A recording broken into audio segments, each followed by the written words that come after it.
இந்த mango season வந்துட்டாலே இந்த சின்ராசை கையில் பிடிக்க முடியாத மாதிரி எனக்கு மேங்கோவில் ஏதாவது ஒன்று செஞ்சு சாப்பிட்றணும். ஸோ என் சிரிப்பை பார்த்தாலே தெரியும், பல்ல பல்ல காமிச்சிட்டு இருப்பேன். அந்த அளவுக்கு எனக்கு மேங்கோனா ரொம்ப பிடிக்கும். ஸோ இந்த வாட்டி ஹெல்த்தியாக ஸ்வீட் பண்ணலாமே அப்படின்னு சொல்லிட்டு மேங்கோ ஐஸ்கிரீம் பண்ணலான்னு டிசைட் பண்ணிட்டேன். ஸோ பாலை நல்லா கொதிக்க வச்சு எடுத்திருந்தேன். அதில் ஒரு ஹாஃப் கப் வந்து கேஷ்யூ, ஹாஃப் கப் பாதாம், ஒரு 100 கிராம்ஸ் மக்கானா போட்டு ஊற வச்சு எடுத்திருந்தேன். ஒரு 2 ஹவர்ஸ் நல்லா ஊறுச்சுன்னா அது நல்லா சாகி ஆயிரும்.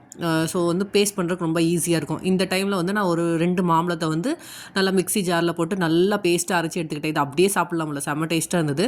ஸோ அதுக்கப்புறம் இந்த பாலை வந்து மிக்ஸி ஜாரில் போட்டு நல்லா ஃபைன் பேஸ்ட்டாக அரைச்சி எடுத்துக்கோங்க. அது கூட இந்த மேங்கோ போட்டு மிக்ஸ் பண்ணிக்கோங்க. உங்களுக்கு ஸ்வீட்னஸ் கம்மியாக இருந்ததுன்னா இந்த டைமில் சர்க்கரை சேர்த்துக்கோங்க. எனக்கு ஸ்வீட்னஸ் கரெக்டாக இருந்தது. So no sugar, healthy, protein rich ice cream ready. So freeze பண்ணதுக்கு நான் வந்து ஃப்ரிட்ஜில் வைக்கிறதுக்கு முன்னாடி பிள்ளைங்க லைட்டாக டேஸ்ட் பார்த்தாங்க, செம்மையாக இருக்குது. நாங்கள் இது அப்படியே சாப்பிட்லாம் போல, ஏதோ மேங்கோ கீர் இல்லை புட்டிங் மாதிரி இருந்தது, கொஞ்சம் மூஸ் டேஸ்ட்டில் இருந்தது, செம்மையாக இருந்தது. கிளிங் ராஃப் போட்டுட்டு ஒரு 8 ஹவர்ஸ்க்கு ஃப்ரீசரில் வச்சுட்டேன். அடுத்த நாள் எடுத்து பார்த்தா ஐஸ்கிரீம் சூப்பராக ரெடியாக இருந்தது. நான் வந்து பங்கனப்பள்ளி மேங்கோ யூஸ் பண்ணேன். ஸோ அது கொஞ்சம் தண்ணியாக இருந்தனால ஐஸ்கிரீமில் கொஞ்சம் மேலே கிறிஸ்டல் ஃபார்ம் ஆயிருந்தது. ஸோ ஒருவேளை நான் வந்து இந்த ஃப்ளெஷியான ஃப்ரூட் நல்லா சதகாச்ச மாம்பழம் யூஸ் பண்ணேன்னா அந்த கிறிஸ்டல் ஃபார்ம் ஆயிருக்காதுன்னு நினைக்கிறேன்.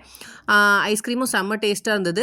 மக்கானா நட்ஸோட டேஸ்ட்லாம் சேர்த்து நல்ல க்ரீமியாக இருந்தது. ஃப்ரெஷ் க்ரீம் யூஸ் பண்ணாத டிஃப்ரென்ஸே தெரில, அந்த அளவுக்கு நல்ல க்ரீமியாக டேஸ்ட்டில் இருந்தது. ஸோ ஒரு ஹெல்தி ஆப்ஷன் ஐஸ்கிரீம் சாப்பிடணுன்னா கில்ட் ஃப்ரீயாக சாப்பிட்லாம்.